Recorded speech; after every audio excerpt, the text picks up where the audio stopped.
ఓం శ్రీ మాత్రే నమః. 2025 సంవత్సరంలో అక్షయ తృతీయ ఎప్పుడు వచ్చింది? తేదీ, తిథి, పూజా సమయాలు ఎప్పటి నుంచి ఎప్పటి వరకు ఉన్నాయి? ఈ రోజున బంగారం లేక వెండి తప్పనిసరిగా కొనాలా? కొంటే ఏ సమయంలో కొనాలి?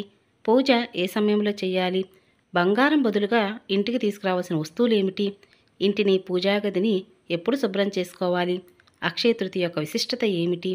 ఈరోజు చేయవలసిన దానాలు ఏమిటి? ఈరోజు చేయవలసిన పనులేమిటి, చేయకూడని పనులేమిటి అనే వివరాలన్నిటితోటి ఈరోజు వీడియో అయితే మీ అందరికీ షేర్ చేయబోతున్నానండి.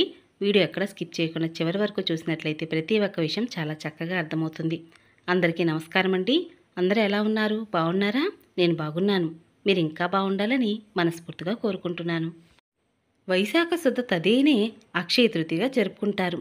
ఆ శ్రీ మహావిష్ణువుకి లక్ష్మీదేవికి వివాహం జరిగిన రోజు ఈరోజే. శివుడు అనుగ్రహంతో కుబేరుడు సిరి సంపదలకు రక్షకుడుగా నియమించబడిన రోజు కూడా ఈరోజే. మహాభారతాన్ని విఘ్నేశ్వరుడి చేత వేదవ్యాసుడు రాపించింది కూడా ఈరోజేనండి. అలాగే పాండవులు అరణ్యవాసంలో ఉన్నప్పుడు ధర్మరాజుకు శ్రీకృష్ణుడు అక్షయ పాత్రనిచ్చింది కూడా ఈరోజే. మహాభారతంలో ద్రౌపది వస్త్రాపహరణం జరిగింది కూడా ఈరోజే. కుబేరుడు అక్షయ తృతీయ రోజున లక్ష్మీదేవిని పూజించి ధనవంతుడయ్యింది కూడా ఈరోజే. త్రేతాయుగం మొదలై విష్ణు స్వరూపుడైన పరశురాముడు జన్మించింది కూడా ఈరోజే. శ్రీకృష్ణుడు సోదరుడు బలరాముడు జన్మించింది కూడా ఈరోజే. అలాగే శ్రీకృష్ణుడి స్నేహితుడు సుదాముడు తనను కలవడానికి వచ్చింది కూడా ఇదే రోజు. అమ్మవారు అన్నపూర్ణాదేవి అవతారాన్ని స్వీకరించింది రోజు కూడా ఇదే రోజండి. అంతేకాకుండా సింహాచలంలో అప్పన్న స్వామి ఏడాదంతా కూడా గంధంతో కప్పబడి దర్శనమిస్తారు. అదే ఈ అక్షయ తృతీయ రోజు నాడు మాత్రం సింహాచలం అప్పన్న స్వామికి చందనం తొలగించి నిజరూప దర్శనం కల్పిస్తారు. ఈ రోజే చందనోత్సవం కూడా జరుపుతారు.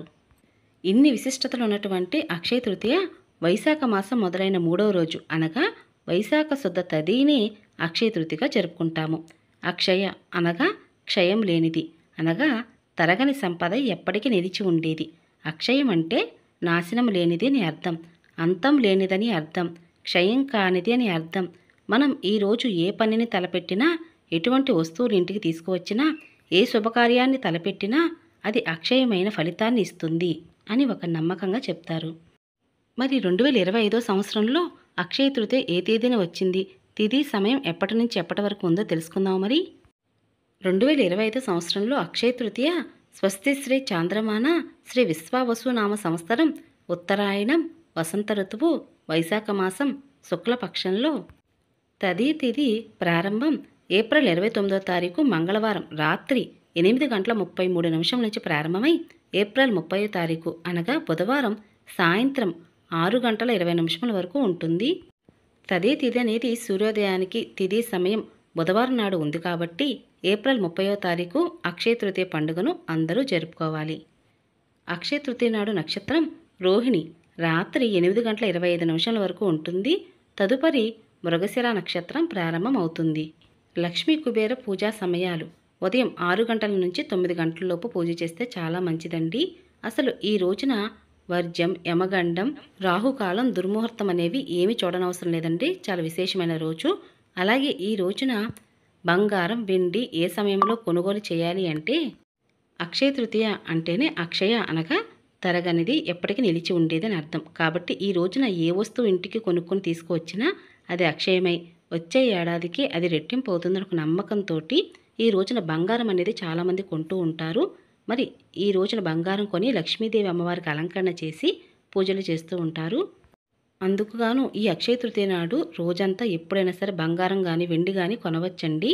ఎందుకు అంటే అక్షయ తృతీయ రోజున రాహుకాలం, యమగండం, దుర్ముహూర్తం, వర్జ్యం అంటూ ఏమి చూడకుండా ఈ రోజంతా మంచిదేనండి. ఈ రోజు ఏ సమయంలో అయినా సరే మీరు బంగారం అనేది కొనవచ్చు. మరి అమ్మవారిని ఈ రోజున బంగారం కొని పూజించలేకపోయామే అని బాధపడకండి. ఇక్కడ మీరు చూస్తున్నది కదంబం పువ్వులు. వీటిని బంగారం పువ్వులతో సమానంగా చూస్తారు. ఈ రోజున ఈ కదంబం పువ్వు ఒక్కటి దొరికినా సరే అమ్మవారి ముందు ఉంచి పూజించడానికి ప్రయత్నించండి. బంగారం అమ్మవారికి అలంకరణ చేసినటువంటి ఫలితం దక్కుతుంది. బంగారు పువ్వులతో పూజించినట్టు ఫలితం దక్కుతుంది. లక్ష్మి అనగా ఒక్క సంపదే కాదండి, ఆయుష్, ఆరోగ్యం, అలాగే ఇంట్లో మనశ్శాంతి, అందరూ కలిసి ఉండడం, ఆరోగ్యకరమైన వాతావరణం ఉండడం అనేది ఇదంతా కూడా సంపదతో కూడుకున్నది. ఇదంతా కూడా డబ్బుతో కొనలేనిది. అటువంటి సంపద ఇంట్లో తరగనిదై ఎప్పుడూ ఇంట్లో నిలిచి ఉండాలని మనస్ఫూర్తిగా కోరుకుంటూ అమ్మవారిని అందరూ కూడా ఈరోజు పూజించండి. బంగారం కొనలేకపోయామే అనుకోకండి. బంగారంకు మించినటువంటి వస్తువులు ఎన్నో ఉన్నాయి. వాటన్నిటి కూడా లక్ష్మీప్రదమైనటువంటి వస్తువులు.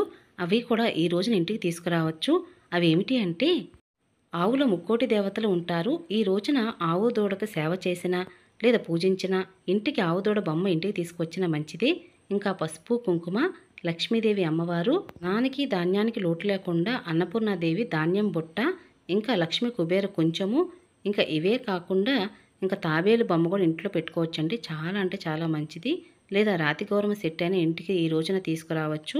ఇంకా ఇవే కాకుండా మజ్జిగ కవ్వం అండి, ఇంకా పసుపు కొమ్ములు. ఇవి కాకుండా రాళ్ళ ఉప్పు ప్యాకెట్ కూడా ఇంటికి తీసుకురండి. చాలా అంటే చాలా మంచిది. ఇంకా అమ్మవారు పాల సముద్రం నుంచి ఉద్భవించారు కదండి. సముద్రంలో పుట్టిన ఏ వస్తువులు అయినా సరే అమ్మవారికి పూజించిన అమ్మవారు ఎంతో ఇష్టపడతారు. మంగళకరమైన వస్తువులు, తామర గింజలు, చిట్టి గాజులు, చిట్టి గవ్వలు, ఇంకా ఇవన్నిటితో కూడా అమ్మవారిని ఈ రోజున పూజించవచ్చు. కాబట్టి వీటిలో మీ దగ్గర ఏమి లేవో అవి చూసి ఇంటికి ఈ రోజున తీసుకురండి. ఇంతటి విశేషమైన పర్వదినం రోజున ఇంట్లో చేయవలసిన పనులు ఏమిటి, చేయకూడని పనులు ఏమిటి? మరి ఈ రోజున లక్ష్మీదేవి అమ్మవారు మన ఇంట అడుగుపెట్టి స్థిర నివాసం ఏర్పరచుకుని అమ్మవారి యొక్క అనుగ్రహం కలగాలి అంటే ఇల్లు శుచి శుభ్రతతో ఉంచుకోవాలి. ఇల్లు వాకిట్లో ముగ్గులు పెట్టడం, అలాగే సింహద్వారానికి చక్కగా నిండుగా పసుపు రాసి కుంకుమ బొట్లు పెట్టి వరిపిండితో ముగ్గులు వేయడం, అమ్మవారిని ఇంట్లోకి ఆహ్వానిస్తున్నట్లుగా అమ్మవారి పాదాలను సింహద్వారం దగ్గర వేయడం, ఇల్లంతా కూడా శుచి శుభ్రతతో ఉంచి సువాసన వచ్చే విధంగా ఇల్లంతా కూడా సాంబ్రాణి ధూపం వేయటం, లేదా దశాంగం పౌడర్తో ఇల్లంతా సువాసనగా వచ్చేలాగా చూడడం, లేదా కొద్దిగా జవ్వాది పౌడర్ని చల్లటం. ఇలా ఏ ఇంట్లో అయితే సుగంధ పరిమళాలు సువాసన వస్తూ ఉంటుందో ఆ ఇంట్లో లక్ష్మీదేవి అమ్మవారు తిష్ట వేసుకుని కూర్చొని ఉంటారట. కాబట్టి ఈ విధంగా ఇంటిని శుచి శుభ్రతతో ఉంచుకోవాలి. మరి ఈ రోజున చేయకూడని పనులు ఏమిటి అని అంటే, ఈ రోజున గోళ్లను కత్తిరించకూడదు, జుత్తును కత్తిరించకూడదు, మాసిన బట్టలు ఎక్కడ పడితే అక్కడ పడవేయకూడదు, భార్యాభర్తలు ఇద్దరు గొడవ పడకూడదు, పెద్దలు పిల్లల్ని తిట్టకూడదు, కొట్టరాదు, ఇంటిని అశుభ్రంగా ఉంచరాదు, అబద్ధాలు ఆడకూడదు, ఎవరిని దూషించకూడదు, ఎవరితో గొడవలు పెట్టుకోకూడదు, ఇంటిని ప్రశాంతంగా ఉంచాలి, ఇంట్లో పెద్దవాళ్ళని జాగ్రత్తగా చూసుకోవాలి, అలాగే భార్యాభర్తలు కూడా సఖ్యతతో ఉండాలి. మనం ముందుగానే పూజా విధానంలో చెప్పినట్లుగా మరి అక్షయ తృతీయ పూజ కోసం ఇంటిని పూజా గదిని ఎప్పుడు శుభ్రం చేయాలి అంటే 2025 సంవత్సరంలో ఏప్రిల్ 30వ తారీఖు నాడు మనకి అక్షయ తృతీయ పండుగ వస్తుంది. మరి అందుకుగాను మంగళవారం వేళ, శుక్రవారం వేళ కాకుండా మిగతా రోజుల్లో ఇంటిని పూజా గదిని శుభ్రం చేసుకోండి. కొంచెం ముందుగానే ఇంటిని పూజా గదిని శుభ్రం చేసుకోవటం వల్ల పూజా గది అనేది ఎప్పుడు కూడా నీట్గా ఉంటుంది. అలాగే పూజ అనేది ప్రశాంతంగా చేసుకోవచ్చు. హడావిడి లేకుండా అమ్మవారి పూజ కోసం అన్నీ సిద్ధం చేసుకోండి. అక్షయ తృతీయ అంటేనే శ్రీ మహావిష్ణువుకు అత్యంత ప్రీతికరమైన రోజు. శ్రీ మహావిష్ణువు లక్ష్మీదేవి పరిణయం ఆడిన రోజు. భక్తులందరూ అత్యంత భక్తి శ్రద్ధలతో మహాలక్ష్మిని పూజించే రోజు. ఈ రోజే ఎంతో పవిత్రమైన ఆ గంగమ్మ తల్లి దివి నుంచి భువికి దిగివచ్చిన రోజు. కుబేరుడు అక్షయ తృతీయ రోజున లక్ష్మీదేవిని పూజించి ధనవంతుడైనటువంటి రోజు. అక్షయ తృతీయ అంటే అక్షయ అంటే తరగనిది, ఎప్పటికీ నిలిచి ఉండేదని అర్థం. అలాగే ఈ రోజున ఏ వివాహ కార్యక్రమం కానీ, లేదా కొత్త ఇంట్లో గృహప్రవేశం కానీ, కొత్త వాహనం కొనడం, లేదా ఎటువంటి శుభకార్యం మొదలుపెట్టినా కూడా అది విజయవంతమవుతుందని చెప్తారు. మరి అందరూ కూడా ఇలా శుభకార్యాలు చేయాలని, లేదా వ్యాపారాలు మొదలుపెట్టాలని, లేదా వాహనాలు కొనాలని అందరూ అనుకుంటారండి. అవన్నీ సాధ్యం కాకపోవచ్చు. కానీ ఏ చిన్నపాటి దానం చేసినా అది అక్షయమవుతుంది. మనతో పాటు ఆ దాన ధర్మాలనేవి మన వెంటే ఉండి మనల్ని ఎల్లవెళ్ళ రక్షిస్తాయండి. కాబట్టి ఏ చిన్నపాటి దానం చేసినా అది ఈ రోజున అక్షయమవుతుంది. తరగని సంపద ఎప్పుడూ కూడా మీ వెంటే ఉంటూ మిమ్మల్ని ఎల్లవెళ్ళలా కాపాడుతుంది. మరి ఈ అక్షయ తృతీయ రోజున ఏమేమి దానం చేయాలి అంటే, వైశాఖ మాసం అంటేనే ఎండ తీవ్రత ఎక్కువగా ఉన్నటువంటి రోజులు.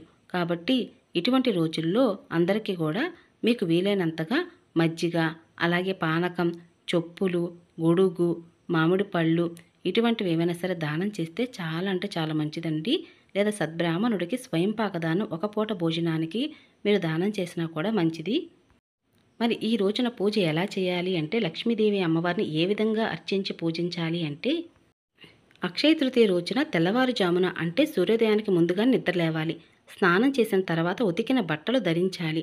పసుపు రంగు వస్త్రాలను ధరించడం వలన శుభ ఫలితాలు వస్తాయని చాలామంది నమ్ముతూ ఉంటారండి.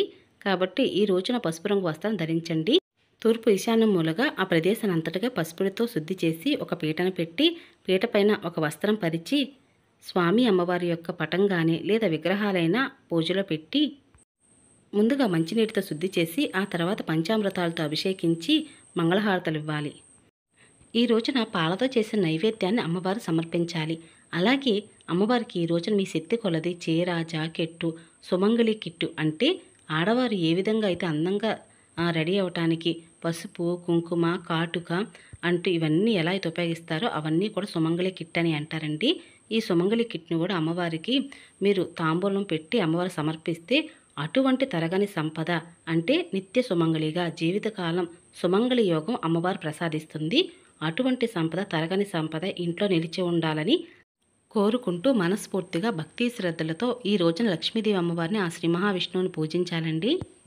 అక్షయ తృతీయ నాడు స్వామి అమ్మవార్లు భక్తి శ్రద్ధలతో పూజించి ఇంటికి ఒక ముత్తైదును పిలిచి తాంబూలం ఇవ్వాలి. వచ్చిన ముత్తైదువు లక్ష్మీదేవి అమ్మవారుగా భావించి అమ్మవారుగా నమస్కరించుకోవాలి. ఇక ఈ విధంగా అక్షయ తృతీయ వేళ సులభంగా పూజనైతే అందరూ చేసుకోవచ్చండి. ఇక ఇదేనండి ఈరోజు పూజా విధానం. మీ అందరికి నచ్చింది, పూజా విధానం యూస్ఫుల్ అవుతుంది అనుకుంటున్నాను. మీకు కనుక పూజా విధానం నచ్చినట్లయితే తప్పకుండా పూజా విధానం లైక్ చేసి, షేర్ చేసి, కమెంట్ చేయండి. మరొక మంచి పూజా విధానంతో మళ్ళీ కలుసుకుంటానండి. ఇక అప్పటి వరకు నమస్కారం అండి.